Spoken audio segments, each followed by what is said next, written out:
और दूसरी जमात के हम नेता नहीं है जहां पर हम अपनी बच्चियों की ऐसी बेइज्जती, ऐसी शर्मनाक बात हम सुनेंगे। जब किसी के पेट से कोई हरामी पैदा होता है तो ये ऐसे मंत्री निकल कर आते हैं जिन्हें लग रहा है कि हमारी हुकूमत है, हम किसी भी मुस्लिम बच्ची का नकाब खींच सकते हैं, कहीं पर भी कुछ भी हाथ डाल सकते हैं। शुक्र मान तू उत्तर प्रदेश के अंदर है, हमारे हत्थे चढ़ा होता चाचा हम किसी को नहीं छोड़ते हैं, इनके बाप को नहीं छोड़े हमने, तो ये क्या चीज है।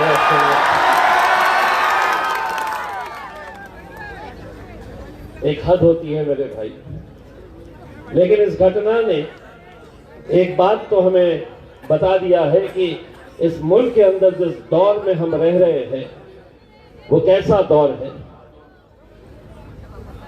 हो सकता है कि मेरे इस बयान को कोई अखबार वाले, कोई टेलीविजन वाले ये दिखाए कि इम्तियाज जलील की जबान घिस गई, उन्होंने एक मंत्री को धमकी दे डाली। मैंने धमकी नहीं दिया हूं। अगर तेरी हुकूमत है हिंदुस्तान के अंदर और तू अपनी मां की कोख से जन्मा है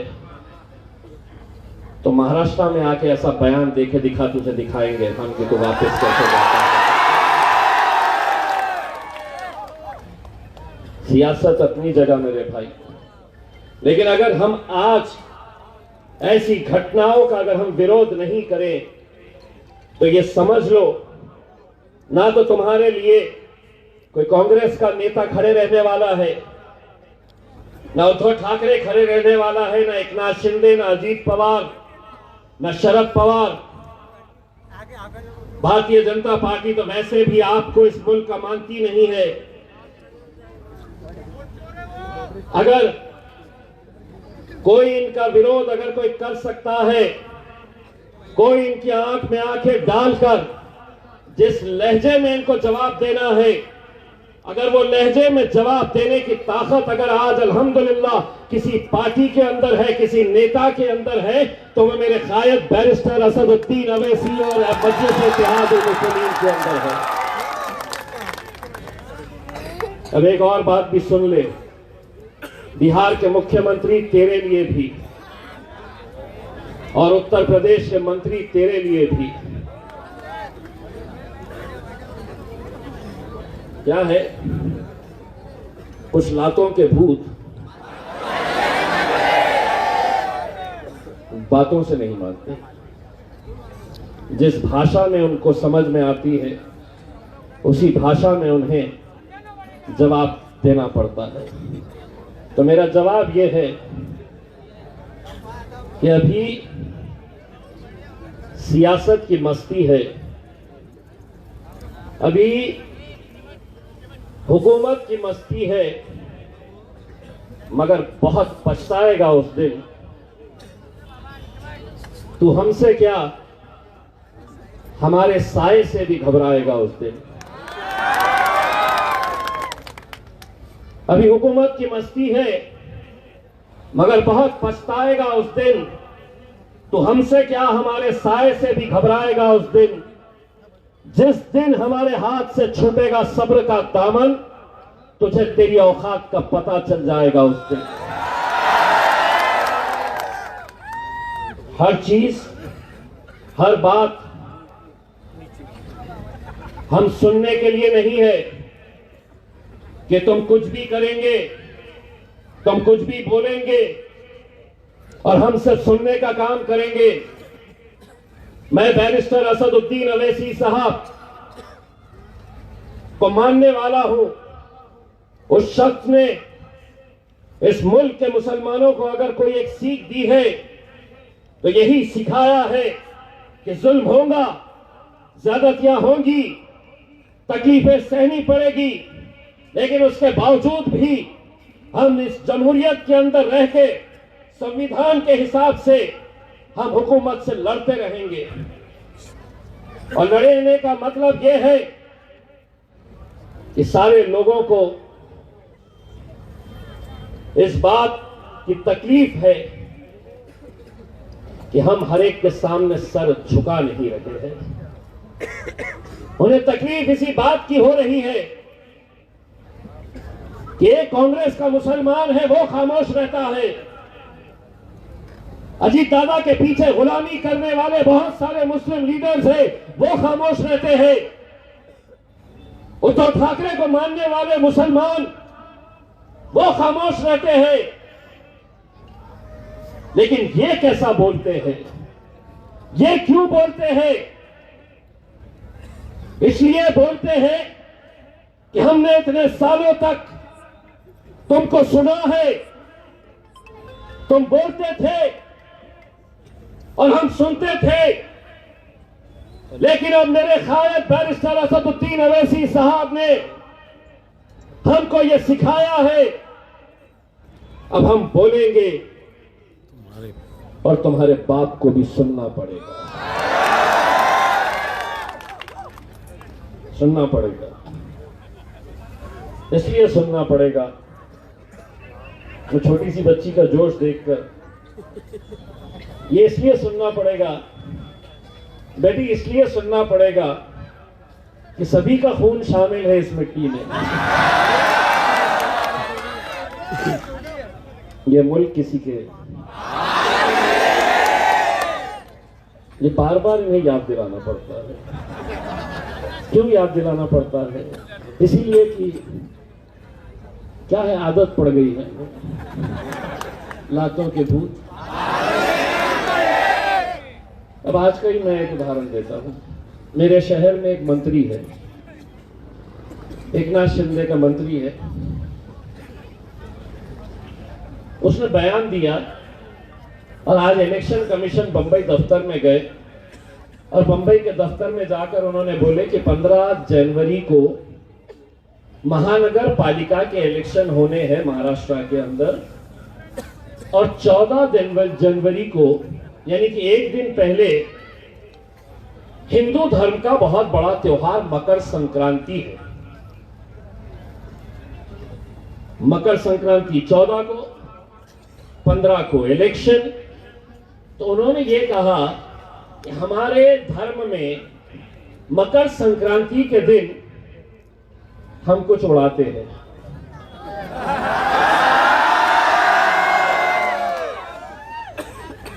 हम पतंग उड़ाते हैं, परंपरा है हमारी। तो हम 14 तारीख के दिन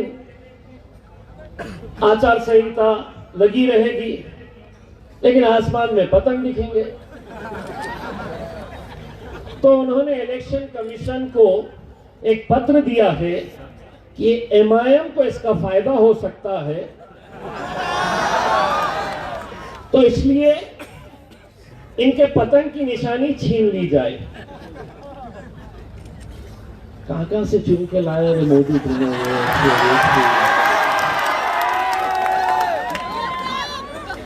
मतलब वो जब मीडिया वाले मेरे पास आए, जब वो मीडिया वाले मेरे पास आए तो मैंने यकीन मानिए उसमें एक भारतीय जनता पार्टी का नेता भी था, संजय केनेकर, उसने भी यही मांग की। तो जैसे मीडिया वाले आए तो मैंने ये दोनों नेता के लिए लंबी उम्र की दुआ की, ये जिंदा रहे। मरना सबको है, मुझे भी जाना है, उन्हें भी जाना है, लेकिन उनके मरने के बाद जैसा वो इलेक्शन कमीशन के पास गए, मैं नरेंद्र मोदी के पास जाऊंगा और मैं ये बोलूंगा कि इनके मरने के बाद इनका छोटा सा जो मेंदू है ना यहाँ पे दिमाग, उसको निकाल के बॉटल में रखा जाए और आने वाली पीढ़ियों को दिखाया जाए कि ऐसे लोग हमारे हिंदुस्तान में पैदा हुए थे। अब पतंग तुझे दिख गई तो पतंग की चिट्ठी लिख दिया तूने इलेक्शन कमीशन को। वो इलेक्शन कमिश्नर बेचारा आईएएस ऑफिसर रहता है, वो उनको देख के वो भी सोच रहा हूँ ये कहाँ से आ गए हैं करके महाराष्ट्र के अंदर ही। लेकिन अगर पतंग तुझे दिख रहा है तो किसी पार्टी की निशानी घड़ी है, मेरे हाथ में भी घड़ी है, तेरे हाथ में भी होगी। अब घड़ी की तरफ देखेगा ही नहीं क्या एक महीना? शादियों का मौसम आया हुआ है। हिंदू धर्म में शादियों के अंदर तुतारी बजाते हैं, अब नहीं बजाए। अब हर हाथ में एक पंजा है ना? अब मैं इलेक्शन कमीशन को एक लेटर लिखने वाला, ये दोनों के पंजे काट के फेंक डालो एक महीने के लिए। क्योंकि अगर ये गलती से दिख गया तो तुम दोनों को तो गद्दार बोलेंगे कि तुम्हारा पक्ष होते हुए भी तुम अपने हाथ के ऊपर पंजा लेके घूम रहे हैं। साउथ में एक पार्टी है जिसकी निशानी सूरज है। सूरज है, मराठीत काय बोलतो सूरज? सूर्य। आता पत्र दे तुमच्या बापाला की एका महिन्यासाठी सूर्याला येऊ दे नका।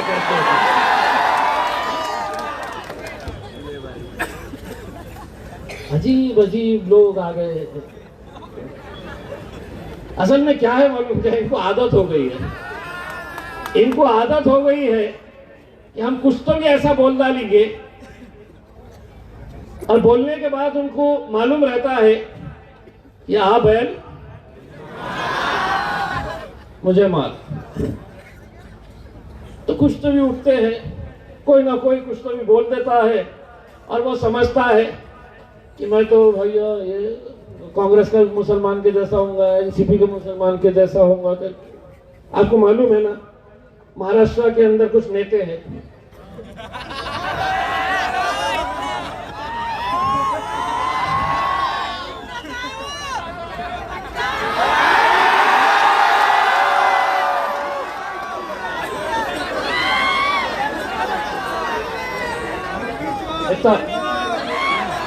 यकीन मानिएगा, मैं असद साहब जब हैदराबाद से महाराष्ट्र आने वाले रहते हैं तो मुझे इतना टेंशन रहता है कि कहीं गलती से ये सामने आ गया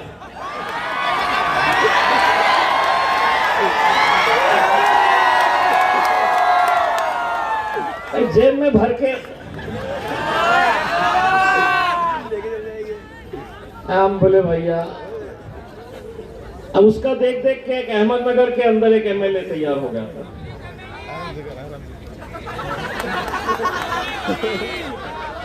रोज सुबह उठ रहा और रोज सुबह उठ के मुसलमानों की दाढ़ी, मुसलमानों की टोपी, मस्जिद, अजान, मुसलमान, हिंदू, बस यही करते बैठा था। इतना इतना हर रोज। और वो समझा कि हमारी हुकूमत है महाराष्ट्र के अंदर, कोई जवाब देने वाला है नहीं, कोई जवाब दे नहीं सकता। उसको मालूम नहीं उसके पप्पा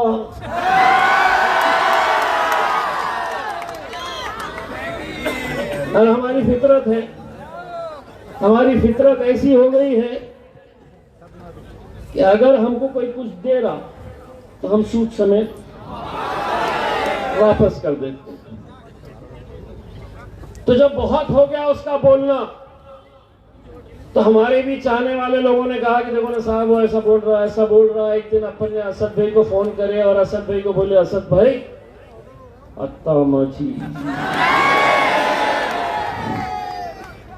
अत्ता माझी सटकली। बोले मियाँ क्या करेंगे तुम? वाला एक चक्कर मार के आता ना तो मेरा खायब है वो। और बोले तुम अकेले कहीं गुजारे। हम वहां चले गए। अब हमारा जाना क्या सहा, तो पूरे के पूरे जितने भगवे रुमाला डाल के कोई कमिश्नर के पास जा रहा, कोई एसपी के पास चल जा रहा, और क्या बोल रहे हैं कि नहीं, ये हमारे शहर में आना नहीं। जिसे इनके बाप के जहेज में आया था शहर, हमारे शहर में आना ही नहीं। अब हम रास्ते में जा रहे तो एक ने हमको वीडियो भेजा,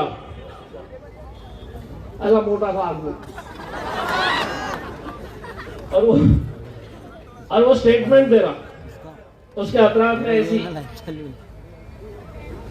बोला, आम्ही ओवैसीला आणि ते इम्तियाज जलीलला आम्ही आमच्या शहरामध्ये पाय ठेवू देणार नाही।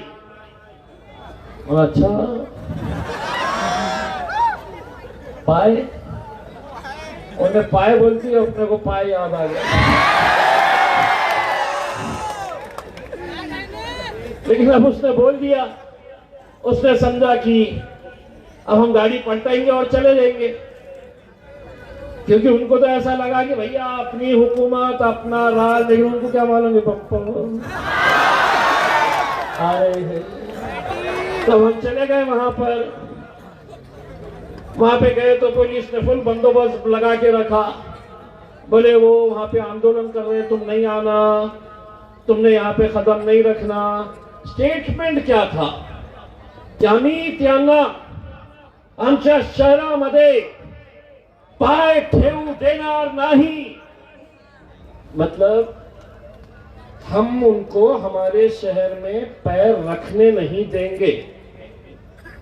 अब हम गए स्टेज पे और जाके हमने बोले, हे माझा पाय, हे माझा पाय, आणि हे ठेवला। आता कर काय करतो।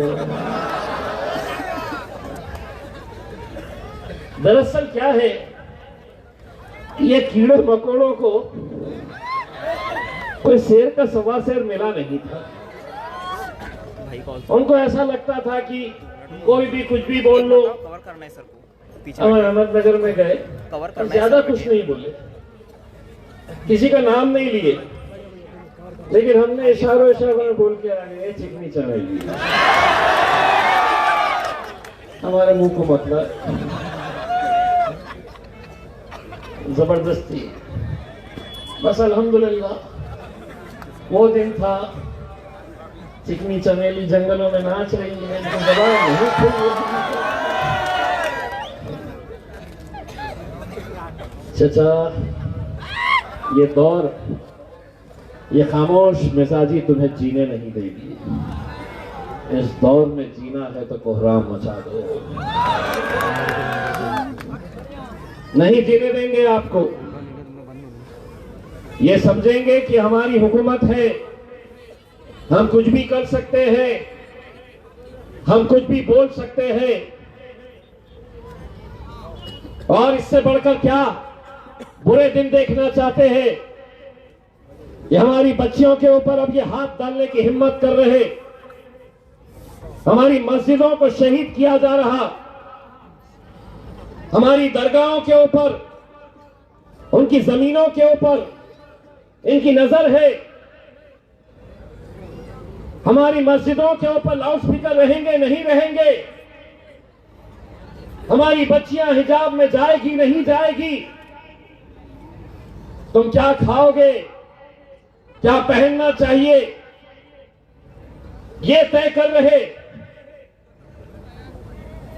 सारे के सारे अगर इनके निशाने पे कोई है तो ये है, आप है, हम है। आने वाला वक्त कैसा होगा आप शायद इस बात का अंदाजा भी नहीं लगा सकते हैं। बहुत मुश्किल दौर आने वाला है मेरे लिए, बहुत मुश्किल दौर। और अगर हम अपनी ताकत नहीं समझे, मैं यहां पर जैसे ही यवतमाल आया, बहुत सारे होर्डिंग्स देखा, पोस्टर्स लगे हुए हैं, धनुष्य बाण। वाशिम के अंदर भाजपा में मुसलमान अजीत दादा के पीछे, एकनाथ शिंदे के पीछे, मैं धनुष्य बाण के अंदर जो मुसलमान उनके साथ खड़े हुए हैं उनसे एक सवाल करना चाह रहा हूं, और अगर उनका जलसा अगर होता है तो किसी एक इंसान ने खड़े होना और उनके नेता से पूछना कि 6 दिसंबर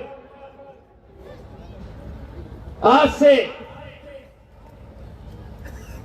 10-12 दिन पहले 6 दिसंबर ये दिन क्यों याद है हमें? बाबरी मस्जिद शहीद की गई थी 6 दिसंबर को।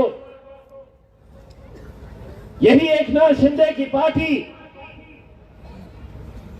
यही देवेंद्र फडणवीस की पार्टी, यही अजीत पवार की पार्टी, यही उद्धव ठाकरे की पार्टी,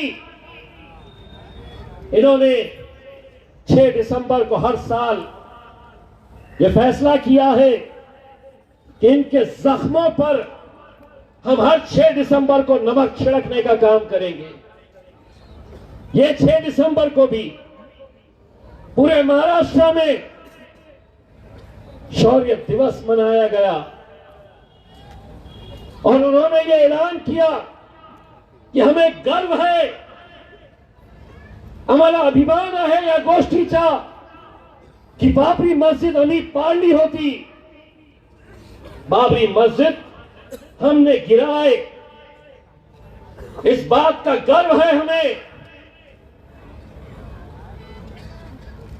याद है पिछले साल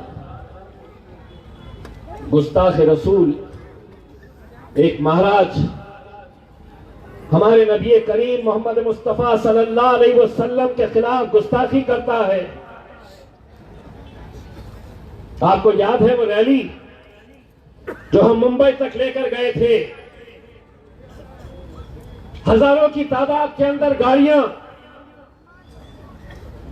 लेकिन अल्लाह की मदद जब होती है और जिसके नाम से हम गए थे उस नाम में जो तासीर है, एक रात पहले महाराष्ट्र सरकार के बड़े अधिकारी, बड़े बड़े पुलिस वाले मेरे पास, मेरे घर में आए। दूसरे दिन सुबह 6 बजे हम रैली लेकर निकलने वाले,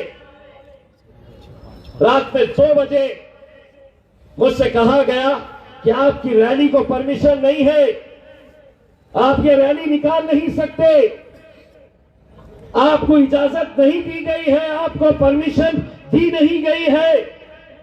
मैंने कहा मांगा किसने है तुमसे? किसने मांगा है तुमसे? क्या वो गुस्ताख रसूल महाराज ने हुकूमत से इजाजत ली थी कि मेरे नबी के शान में गुस्ताखी करने वाला है? बोले आप नहीं निकाल सकते। मैं बोला क्या कर सकते आप? तो बोले हम बल का प्रयोग करेंगे, आपको घर से जाने नहीं देंगे। बल का मतलब ताकत का प्रयोग करेंगे। मैंने कहा ताकतें तुम्हारी है पर खुदा हमारा है। मैंने कहा तुम्हारी ताकत तुम लगाओ मुझे रोकने के लिए, मेरी ताकत मैं लगाता हूं, मुंबई तक पहुंच के बताऊंगा अल्हम्दुलिल्लाह। और अल्हम्दुलिल्लाह हम वहां तक गए। मैंने कहा जिस नाम के लिए हम गए, जिसके लिए हम गए, शायद तुम्हें उसकी ताकत का अंदाजा नहीं है, लेकिन आज जब हम ये दौर देख रहे हैं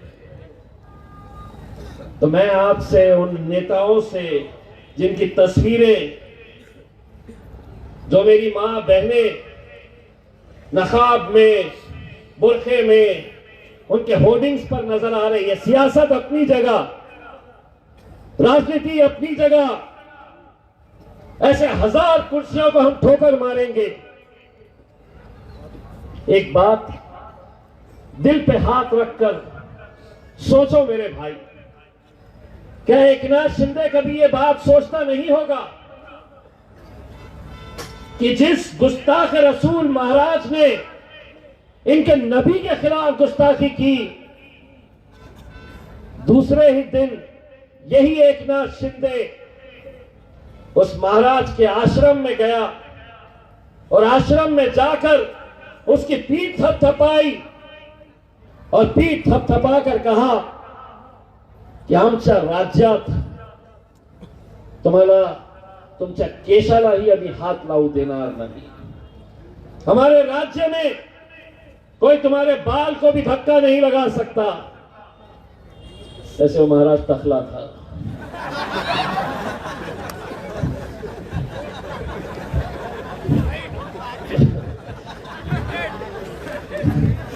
नहीं, बाद में देखा मैंने उसकी फोटो को, ऐसा जूम करके देखा, वाला इसके तो बाल ही नहीं है, तो फिर इसके बाल को धक्का लगाने का सवाल पैदा होता है।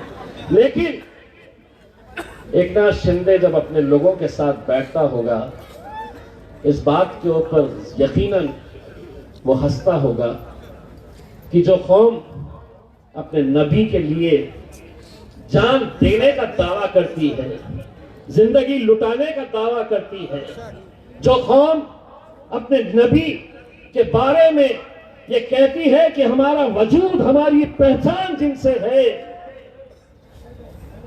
आज उनके लोग मेरे साथ खड़े हुए थे।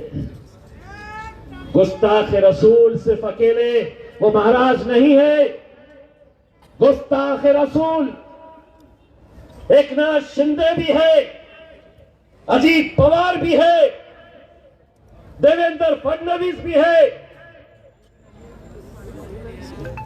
क्या उद्धव ठाकरे 6 दिसंबर को शौर्य दिवस नहीं मनाए?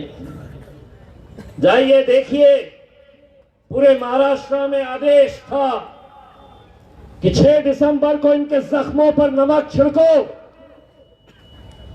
वो भी सोचते होंगे, अरे हमने इनकी मस्जिद शहीद की, लेकिन इनके दलाल नेता आज भी हमारे पैरों में पड़े हुए हैं। कौम की दलाली करने वाले अपनी कुर्सी की खातिर उस शहीद मस्जिद को भूल गए और सिर्फ एक कुर्सी की खातिर वो हमारे साथ खड़े हुए हैं। और है ऐसे मुसलमान, हर शहर में है मेरे भाई, सिर्फ अकेले तुम्हारे पास है ऐसा नहीं है। इम्तियाज जलील अगर इलेक्शन हारा है तो कोई गैरों की वजह से नहीं हारा है। मेरे ही कौम के दलाल थे जिन्होंने भाजपा से पैसा लेकर मुसलमानों की क़यादत को खत्म करने का काम जो पिछले 75 सालों से करते आ रहे हैं। इकलौता एक मुस्लिम एमपी पूरे महाराष्ट्र के अंदर, इकलौता एक, लेकिन पूरे के पूरे एक साथ आ गए मैदान में कि नहीं, इसे हराना पड़ेगा, इसको हराओ। तो क्या कांग्रेस, क्या एनसीपी, क्या शिवसेना, क्या भाजपा, समाजवादी पार्टी मुसलमानों के बड़े गुण गाने वाली पूरे एक साथ मिलकर आ गए और सोचे कि इसको हरा दो, मजलिस कमजोर हो जाएगी महाराष्ट्र के अंदर। हम हारे हैं, खत्म नहीं हुए हैं, हम हारे हैं। हारने के बाद भी मैं आज यवतमाल की सरजमीन से ये बात मुल्क के वजीर आजम नरेंद्र मोदी, देवेंद्र फडणवीस, एकनाथ शिंदे, अजीत पवार, शरद पवार, राहुल गांधी, उद्धव ठाकरे, यवतमाल की सरजमीन से अरे बैठो बैठो बढ़िया। माइक में बोलो माइक में। चलिए, बहुत अच्छी बात है। आ जाइए दोनों स्टेज पे आइए। आप दोनों का इस्तकबाल करते हैं। जोरदार तालियां बजाइए दोनों लड़कों के लिए, जोरदार तालियां बजाइए। हमें ऐसे ही नौजवानों की जरूरत है कि सारा जोश यही दिखाएगा, यही दिखाएगा। जब जरूरत पड़ेगी तो भाग जाएगा। ये दोनों को साइड में लेकर स्टेज पे बुलाओ। दोनों का इस्तकबाल हम करना चाहेंगे। आइए मेरे मर्द मुजाहिद, आइए। मैं जो कह रहा था कि हमें हराने के लिए गैरों की जरूरत नहीं है, हमारी सफों में ही मौजूद है, हमारे सफों में ही मौजूद है कि उन्हें कोई लेना देना नहीं है कि मुल्क के हालात क्या है। हम आपस में ही लड़ो, हम आपस में ही कटो और हम आपस में ही मरो, यही करो। बैठिए बैठिए। आखिरी के 9 मिनट हैं। सरफराज खान 2020, बैठ जाइए, बैठ जाइए। एक बार फिर से दोनों को जोरदार तालियों से उनका इस्तकबाल कर दीजिएगा। मुझे बहुत पसंद आए दोनों की। चलिए, तो मेरे भाई, कहां पे था मैं? नरेंद्र मोदी। हाँ। तो मैं ये आज यवतमाल की सरजमीन से ये जितने नेता हैं उनको ओपन चैलेंज करके जा रहा हूं। अरे ये तो हारा हुआ है, तुम तो जीते हुए हैं। इतनी पब्लिक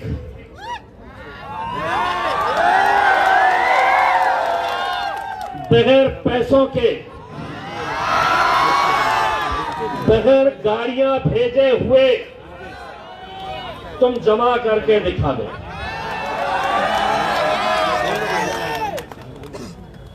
और ये सबके लिए है, सबके लिए। मतलब ये यहाँ के 6 का तो ले लिया, उनके पप्पा को भी बोल रहा हूं। पप्पा मतलब भाई और बहनों, भाई और बहनों, नहीं ला सकते, नहीं ला सकते। तुम्हारे जलसों में भी इतनी पब्लिक जमा करने के लिए 500 गाड़ियां भेजना पड़ता। और अगर पब्लिक शानी रही, 500 रुपए ले ली, तो भाइयों और बहनों का भाषण शुरू होने से पहले ही कल्टी हो जाती है। बोले अपना काम खत्म।